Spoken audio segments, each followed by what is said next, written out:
Assalamu alaikum. N'hésite pas à liker cette vidéo et de vous abonner pour aider cette chaîne à partager la voie de la vérité. Merci. La sœur pose ensuite une question directe. Pourquoi les chrétiens ne croient-ils pas au prophète Muhammad alors que ce nom apparaît dans leurs écritures? Ma sœur, cette question est légitime, mais ce n'est Attention, vous êtes sur le point de regarder l'une des vidéos les plus importantes. Que tu sois musulman ou même non musulman, cette vidéo te concerne. Ici, nous allons revenir au fondement même du christianisme. Une question simple mais décisive.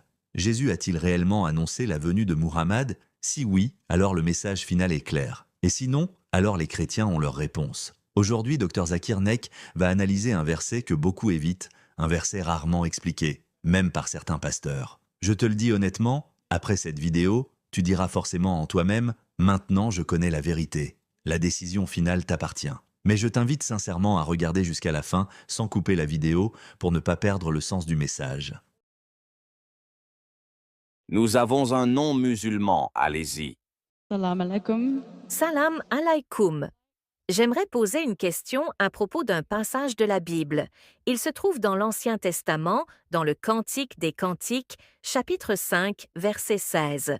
Je fais référence ici au texte hébreu original et non aux traductions modernes. Dans ce passage précis, un mot attire l'attention, mahmadim. Je sais que dans les traductions anglaises, ce terme n'est pas conservé tel quel, mais qu'il est rendu par des expressions comme entièrement désirable ou plein de charme. Ma question est donc la suivante.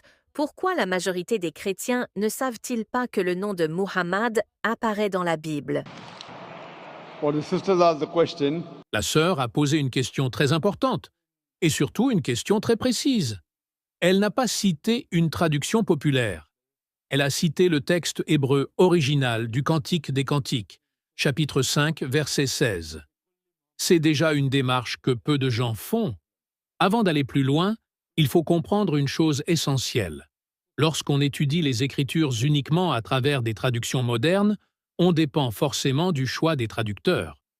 Mais lorsqu'on revient au texte original, on commence à voir des éléments que beaucoup ignorent. Dans ce passage du Cantique des Cantiques, le texte décrit une personne d'une manière extrêmement élogieuse. Le langage utilisé est un langage d'amour, d'admiration, de respect profond. Tout le passage va dans le même sens. Il ne s'agit pas d'un simple adjectif isolé, mais d'une description honorifique complète. La sœur, dans sa question, a volontairement attiré l'attention sur un mot précis, car c'est ce mot qui change complètement la compréhension du